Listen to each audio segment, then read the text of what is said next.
it was not your man they stole from you. They stole a problem from you.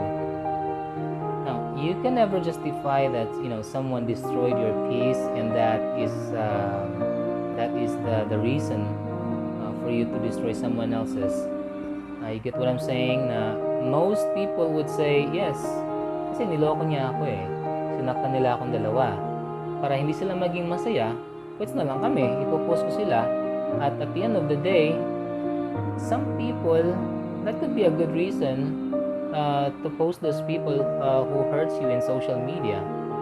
But at the end of the day, if you're thinking that this is a way for you to ease the pain, kasi sabi nga nila, iba-iba daw yung way on how to cope up with pain. I could understand the reason why someone would do that, would post yung mga taong nanloko and sa social media. But at the end of the day, I always tell this, what's the point? If your point is just to get back to these people, I think you have to develop a maturity level. Lugi ka pa rin eh, kasi sa totoo lang, yeah, fine.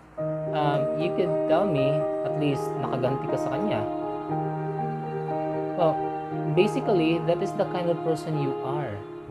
You are a kind of person who justifies hurting others just because they hurt you. Well, I can understand if someone does that. They could also have the possibility to do that. But if you're going to ask me a question about okay lang ba na i-post yung mga taong nanloko sa social media, I don't think that's fine. And if you're going to think and tell me that somehow just because this person hurts me, that's her own justification of destroying someone else's happiness and peace as well. Most of the people that we meet are small people because not everybody can afford to become the bigger person always. And the main reaction if someone hurts you is to fight back. That's normal. To hurt them back. And that gives me an idea what type of individual you are, honestly. Sabi nga nila, di ba?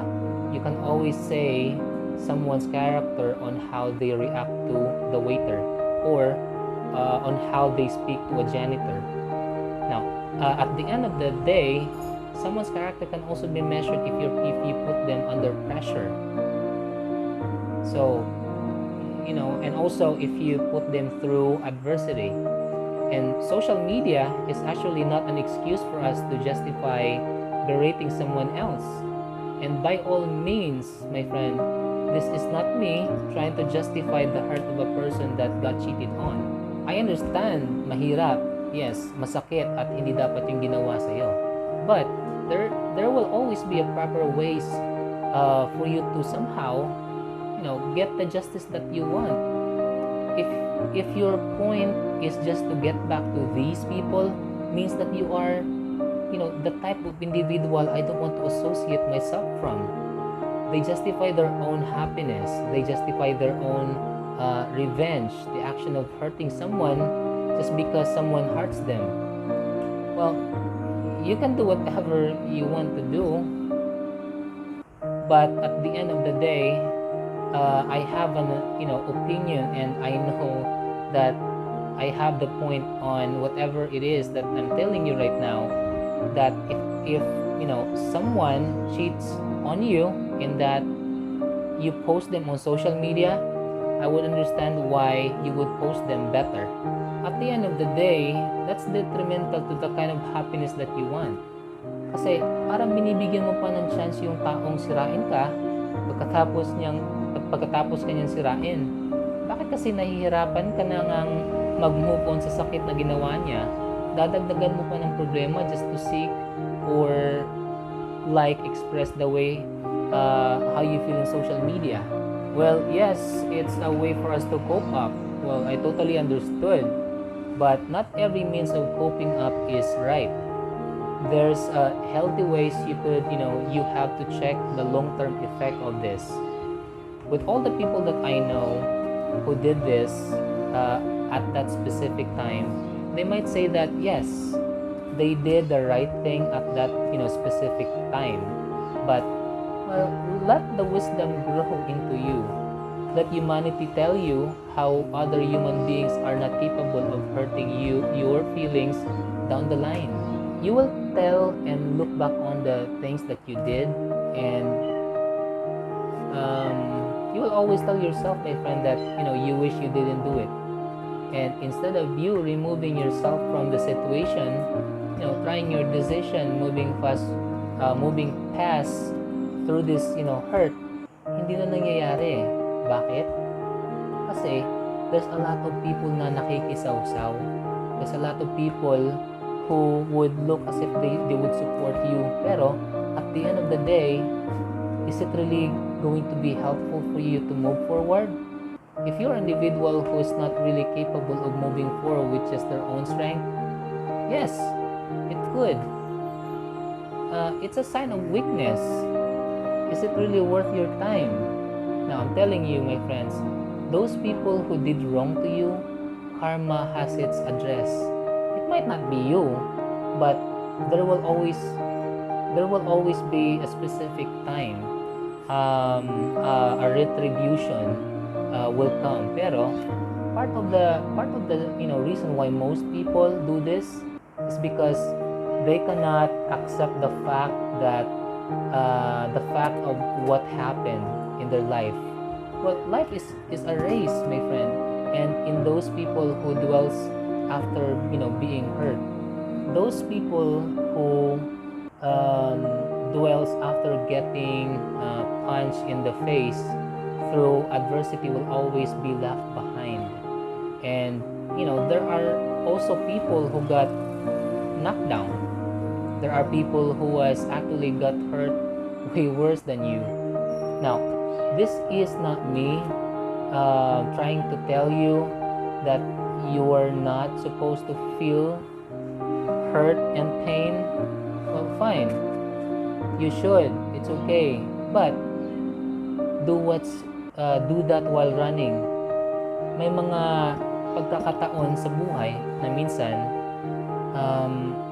you have to really tell these people, because most of them at that specific time that they might be able to relate always can, kasi if the way of them coping up is towards a place where it will not do good to them, the kind of platform that I have, I can't just be there, stand up and see someone in the way of them coping up is to jump over a cliff. This is God telling me that this person is not really for me. If you just really know your worth, if you just really know your value, again at the end of the day, it all boils down to you, to your individuality, sa sarili mo. If you just really know who you are. Well, maturity, you define maturity is that you have all the power to destroy someone, but you choose not to. And what's that called? That's called maturity. So, ito ang gusto kong sabihin sa inyo, kaibigan. We measure someone's character on how they cope up with diversity. Naintindihan ko na nasasaktan ka, naintindihan ko na nahihirapan ka, kasi nasaktan ka ng taong hindi ka naman dapat sinaktan eh. So, you have all the means to destroy that person back. And, most people choose to, but at the end of the day, that's the reason why somehow the world is not changing the way how we wanted it to be. Because when we are given a chance to do something better, to become a bigger person, we don't just take the easy way, and that is to hurt other people just because they hurt us. Did I do that before, or did I hurt someone just because they hurt me? Of course, I did. Hindi naman ako perfectong tao eh. But I want everybody to understand that everything that you do starts with awareness.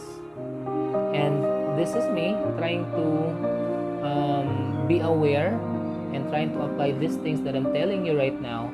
And I have a platform, and I want to use this to at least help you not to make the same mistakes. And somehow having this opportunity in my own way to change the world by giving you understanding that becoming a bigger person always can make a big difference. And sometimes, kaya ka nasasaktan dahil din dun sa mga taong nanloko sa'yo. It's not really because you lost them. Somehow, maybe the foundation of self-love was not there. Like you saw that the person has been cheating on you 5 times already. You brought it to yourself in a sense that you have to be accountable with that pain. Because alam mo na eh, ilang beses ka nang niloko. 6 na beses ka nang niloko. Well, it's bound to happen anyway. You have to be accountable for that pain. And at the end of the day, hindi kasi pwedeng wala kang kasalanan. Meron. Because if you're going to ask me everything of this that is happening, the roller coaster ride of emotion that you have right now could have been prevented if this person cheated on you at the second time, and at the third time you said no. All of this would have stopped, cause and effect. Now, all of us tends to soak around and somehow cry over the effect of the things, but most of the time, we don't realize na minsan tayo din pala yung may dahilan kung bakit nangyari yun. And I want you to realize deep down, understand, and put it in your soul, in your mind, my friend, that somehow, you have to be accountable. And that person who you think kinuha niya yung mahal mo, in fact, tinulungan ka pa ng taong yun. It's just about how you frame your mind into things. My friends, here right now always telling you that it's always very difficult to become the bigger person. But I hope we all strive to be the best version of us, because the social media right now is already a part of our backyard. So that's just it. You posting all those negativity, all those rants, you have the right, yes, my friend, but by all means, that's your backyard. Who am I to tell you, right? But the question is it right? Is that the right way of coping up? And if you think it's yes, all the best to you, my friend. I just really know and understand the type of values you're working around your life in, and I don't judge you for that. Just that I have a very different understanding on how to become a better human being. Maybe that's your way, I have mine, but this is my point. Well, part of the reason why it hurts us is because we really think that it was our loss. There's a time where you invested time, effort, energy, and you have plans that this person destroys it. It was not your man they stole from you. They stole a problem from you, and you have to be thankful because this kind of people got removed in your life. Ang tamang lalaki, hindi yan nananakaw. Thank you so much sa mga taong sumusuporta sa channel ko. Ang dami nagtatanong at nagme-message sa akin kailan daw ako magpo-post ulit ng mga bagong video. And again, sobrang thank you sa mga nag-aabang. At kung first time nyo naman po sa channel ko at nagustuhan nyo yung content na ina-upload ko, please subscribe ka na, my friend, para updated ka sa mga bagong videos ko. Thank you.